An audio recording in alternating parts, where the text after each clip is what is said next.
Hello there, this is MusicMan0150, also known as Gary, and yes, I am back with another video for ya. And what I'd like to show you is the camera that was not able to be fixed by Doc's Television in Boardman. This is the camera that I was using a long time ago for my Optelec system. And unfortunately, it is unrepairable because it has a special vacuum tube that I believe is no longer available, according to Doc's. So, I wanted to at least show you the camera itself before it went for recycle. And you can see right here, it says Optelec.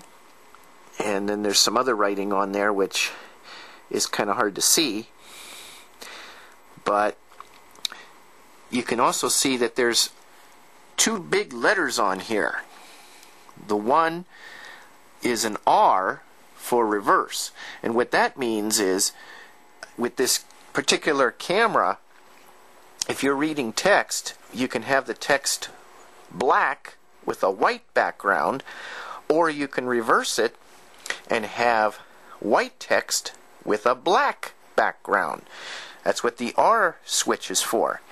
And then the I switch is used if you were going to type underneath the camera, or if you were going to read under the camera. So that's why they have an inverse switch. Because otherwise, if you put a typewriter underneath the camera, when you go to type, the printing would come upside down. It'd be upside down. So that's why the inverse switch. And then also, too, if you're using this as a reading camera, and then you wanted to shine the camera or aim the camera at, say, like a blackboard, like in school, or actually now they call them smart boards because the technology has really advanced, then you can switch the switch for that purpose and you'd be able to see the smart board. But as I said, unfortunately, this particular camera has died. It comes on, the power still comes on, but there's no image. And that's the problem with it. There's no image at all. Then you can see here on the top, there's the power button, and then that's the video output jack, which is a BNC connector. But if you have a BNC adapter, you can convert the BNC connector to an RCA connector. And then, of course, the power cord. And you can see how the power cord is very short, because if you recall, when I showed the Optelec in a previous video up at Unity Center for Spiritual Living, which is where I still have the unit, because I'm trying to acquire another camera like this for that particular unit. And the camera would mount onto the bracket of the main Optelec system. If you're not sure exactly how it looks, I can show you here on my Magnesite machine, because it's set up very similar to that. See, this is the Magnesite machine here. And you can see how the camera mounts on this mounting bracket. And this camera is very similar to the old Optelec camera, with the exception that it's thinner, and it's all solid state components, and there's only one switch, and that's the reverse switch, which means that if you were reading text, you can have black on white or white on black. And actually, this is a color camera, so the color images would basically be the same, except that the whites would be black and the blacks would be white. kind of like a negative image. So that's basically how the camera mounts, and this is an overview of the Magnesite setup, similar to the Optilex setup. And you're probably noticing something else too. That's right, I made some changes here in the shop. You can see now that I have that RCA television set here as my Magnesite monitor, and the reason I have it there is because that was able to be fixed. Yep, Doc's TV and radio in Boardman was able to fix it. And I can show you a little demonstration on the quality of the set now. Turned it on, and it's now warming up. And I have the camera already turned on, and just to show you what it looks like as far as an image goes, we'll use this piece of paper right here. Now we got to turn the light on, give it more light there.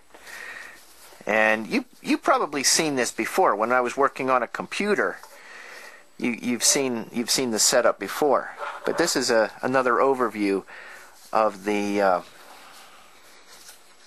Magnesite in general. There we go. I had the zoom up too high, and that's why we couldn't find an image. So let's see if we can focus something here.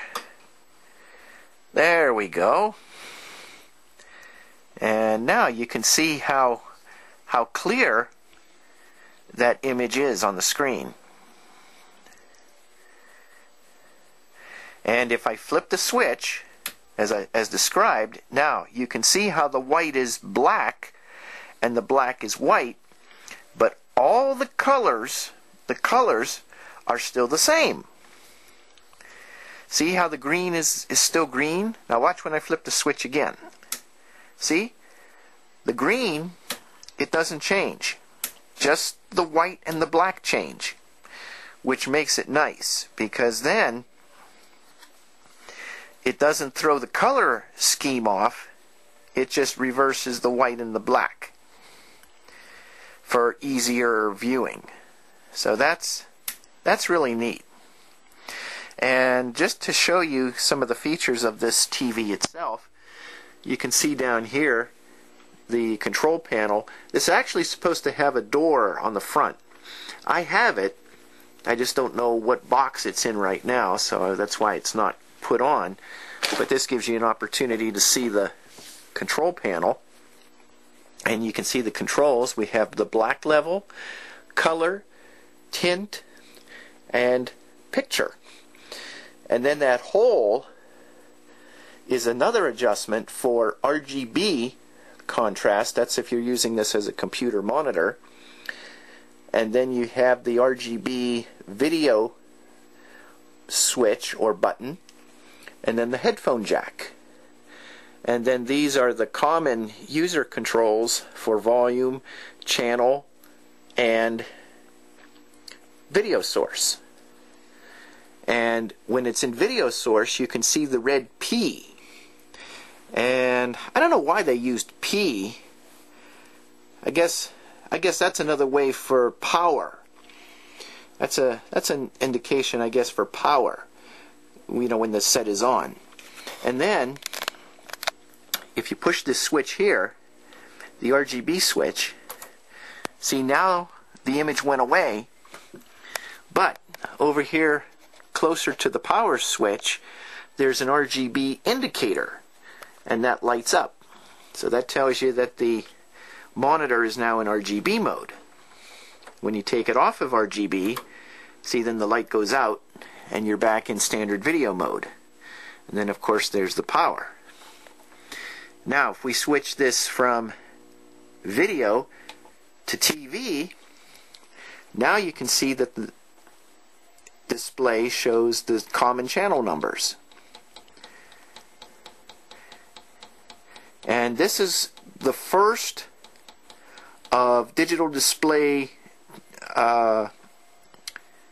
channels what I'm trying to say is that this was the first digital channel display that was developed. If you remember, even the big console television sets in the homes and some of your other portable TV sets, when they went touch panel for the tuning and channel selection, that was the first digital development. It was the red numbers. Some sets had green numbers, but the most common was the red. So this takes you back probably to the 1980s. In fact, this TV is a late 80s model. I think it's a 1987, I believe. And you can see here the snow image is really good now. What was wrong with this set, as I described before, the picture was about 50% squashed, and the problem with it that was causing that symptom was bad capacitors in the power supply. So it was recapped in the power supply, and now it's working like it should again.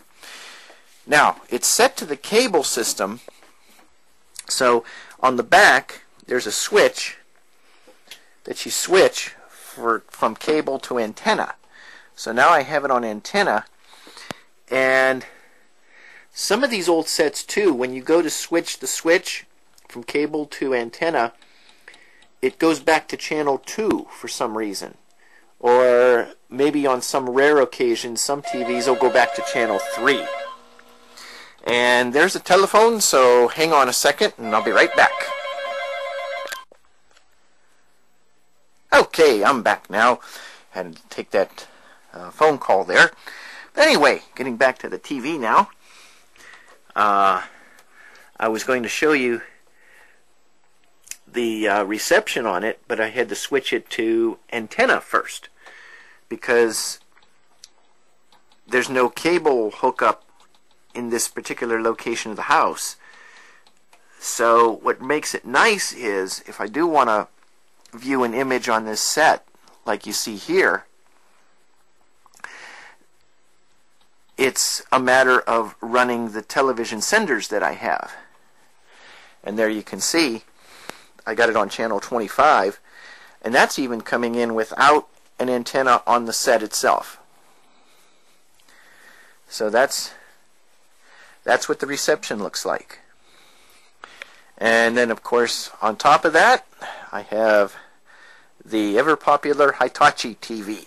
And just to show you the comparison of the digital displays, see, this is the on-screen display,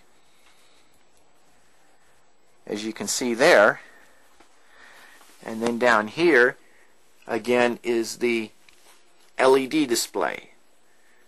So there's two vintage sets right there, one of each type, a Hitachi and an RCA. And you can see how they're both working very well. And you're probably wondering where the big Zenith TV is. Well, it's over here. That's right. What I'm planning on doing is I'm setting this up as a test bench monitor center. The big set, the Zenith, is actually going to be used for VCR and DVD testing when I service them. You know, whether it's my own or somebody else's. And that way the image is in color, and it's a large enough screen where I can tell if, you know, everything is working properly the way it should. So that's what the big Zenith is going to be used for. The Hitachi, or not the Hitachi, that's the one you just saw. This is a Technica set. And believe it or not, I don't know if I've shown you this one. This set is 35 years old. That's right. It's 35 years old, and it's still going pretty strong. There's a minor problem with it, where if the contrast control is too high, then there's a bleed over either with blue casting or sometimes yellow casting. So I don't know if the picture tube might be a little weak, although the image is super bright. So I don't think it's a weak picture tube. It could be something else. But I figured, for the age of the set, it's really not worth putting money into it. And besides, I don't know that anybody, if you go to those professional TV shops, whether they would even work on it. You'd have to find an independent repair person like Retro Chad or Doug, who goes by DRH 8643, one of them guys who do that. Well, I'm sure you guys now do it as a job too, but that's your primary task, is restoring old televisions. And I'm so happy that you guys are doing that, because it's always nice to look back at the technology, and how it started. So anyway, that's the Technica set, and this is the regular TV viewing set. We'll give you a little demonstration of it. Now, I turned it on, but the reason it's not on is because I have a power strip over here that I turn off when not in use. And then that way, everything that's connected to that power strip isn't constantly running. Whether it's powered off or not powered off. It's definitely off when the power strip is off. But you can see the quality picture that this set has. I've had to make a couple of adjustments on it, color-wise here and there. But the best television test is sports, as you can see there. It's a baseball game, and you can see how the colors, I got the colors pretty well set for natural appearance, where your flesh tones are true flesh color, the greens are true greens, the whites are true whites, and so forth. So you can see there how the picture is really, really good on that.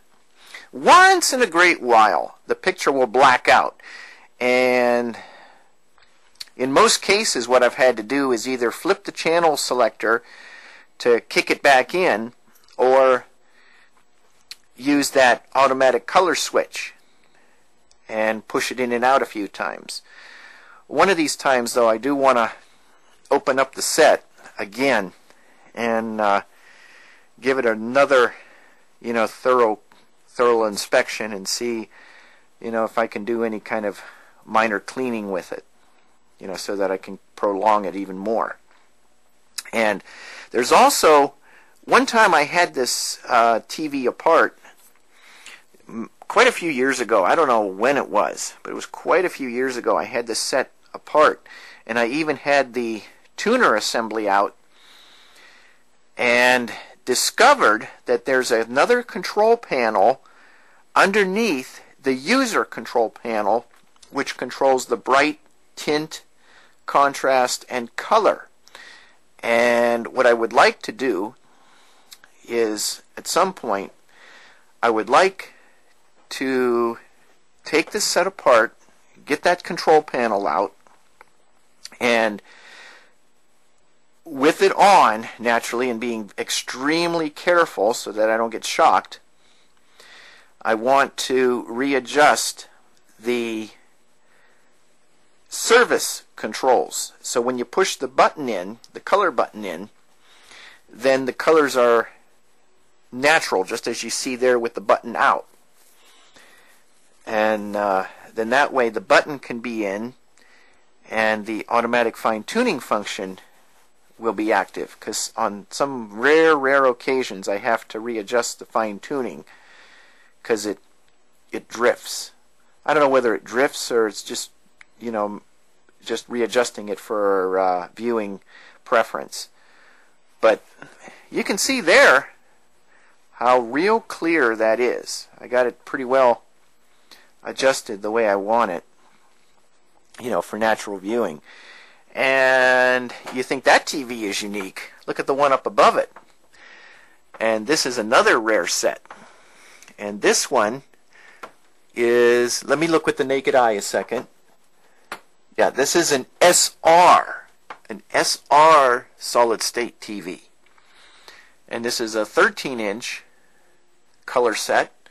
You can see how it's got the analog tuning knobs and on-off volume. And then underneath are your user controls for picture. You have the contrast, the bright, the tint, and the color, and the AFC. And this set works really well also, with the exception that the brightness control, I don't know, for some reason it works, but it's not firm, you know, with the cabinet or with the chassis. I don't know if something broke off inside. You can still adjust it, but it's very difficult, because when you push on the control, or when you try to turn the control, it pushes up, and it's not supposed to do that. So with the set working as it is now, I don't want to take it apart, you know, and try to fix that, because then I might mess it up more. So I have the brightness control pretty well set where it needs to be, so that the blacks are pretty well black and the whites are still white, and that way it's a natural looking image as well. I'll go ahead and turn it on. And I have the sound down on the sets so you can hear me talking, and then that way there's no copyright infringement either. Now, this set isn't tuned into a channel, so let's see what we can get.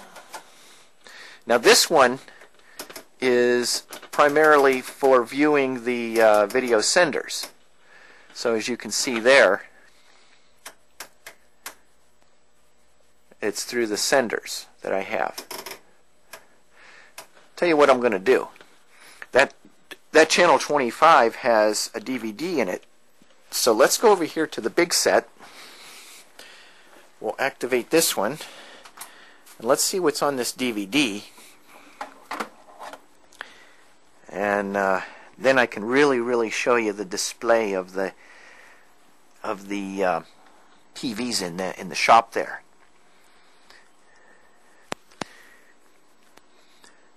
I believe this is some high school recordings or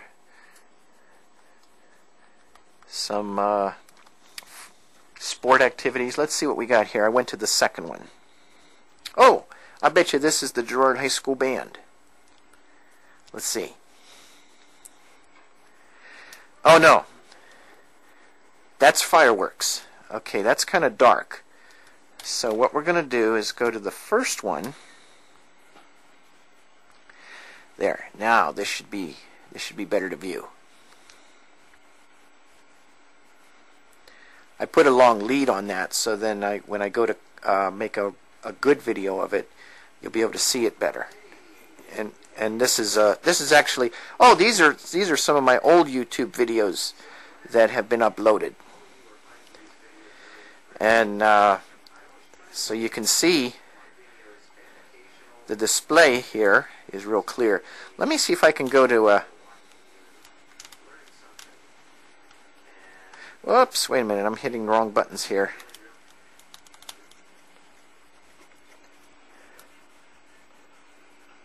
Okay, wait a minute. Yeah, these are some of the old videos I made here. I want to try to find what I want to... Okay, there we go. There. Well, let's see. Well, that's Unity. That's the Peace Pole dedication that we had back in, I think, 2011.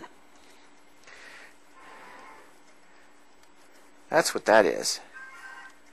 Okay, let me keep going forward here, past the fireworks.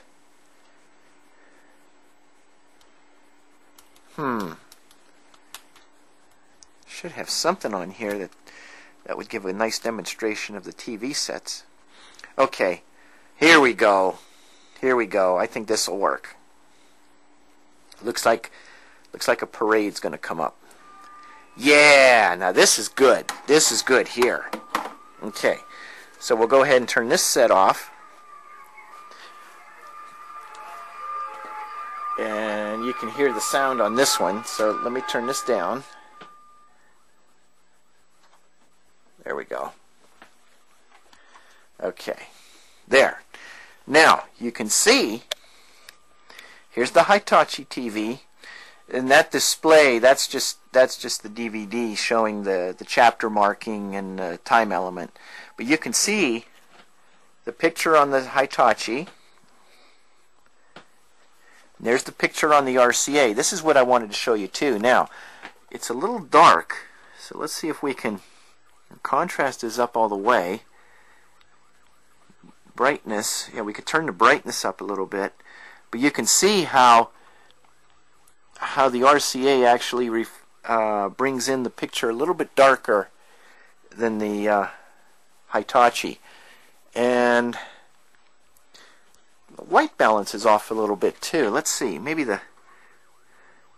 okay, there, the color intensity was pretty high.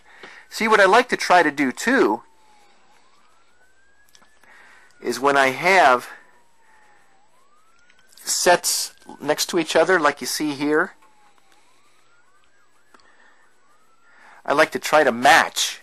I like to try to match the the color images so that it looks it looks more uniform. Now you can see over here too on the SR TV the image. Now I think too what's causing the darkness is the video sender. Okay, on the video sender there's an adjustment that allows you to control the brightness level of the video, and also you can adjust the audio level as well. So I'm thinking that that level might be too dark, so that's going to need adjusted. And if you're hearing some popping noise, that is the Technica TV. The Technica TV. It has occasional sound trouble where it does that little static now and then. And from watching RetroChad's videos, he has informed that symptom could be usually a bad capacitor, or a capacitor going bad. So RetroChad, if you're watching this, if that's what it might be, then maybe you can give me an idea on where to find a service manual for this particular set. It is a Technica, but I'm not sure exactly what the model number is without having to pull this set out from the corner. And in order to do that, I'd have to move the Zenith, take the SR TV down, and then turn this big Technica set around. So I will get, eventually I will look for the model number, but if you have seen these sets before, these Technica sets, and kind of familiar with them, then maybe you might recall the model number, and you can maybe, or somebody out there can give me an idea where to look for a service manual for it. Like I said, it is a 35-year-old set. So, it's lasted a long time, and hopefully it'll last a lot longer, because this is one set I really would hate to part with. So, anyway, that gives you a little overview of the other vintage TVs as a review, plus the one you hadn't seen, and also, as we started out the video, it was with the Optelec camera. So, with that, I got to get back to work here. I'm actually cleaning out here because the recycle place is open. Actually, they open tomorrow, and they're going to be open till October this year to see how it goes with people dropping off stuff at the facility. So I'm going to do a little bit more of that, and then I have to get ready, have some lunch, and then get ready to go teach this afternoon from 3:30 to 6:30 at Liberty Lesson Center. So, if I don't get back to any video, if I don't get back to more videos today, then I will have some more for you probably tomorrow and later this week. So, with that, this is Music Man 0150, also known as Gary, signing off for now, and hope you have a great day. And thanks for watching the videos. And leave comments and post any questions that you might have about anything that you've seen, or anything that you might be interested in knowing about more. Always glad to show the view of anything that interests you. Okay? So with that, I'm signing off, and we'll be with you again real soon.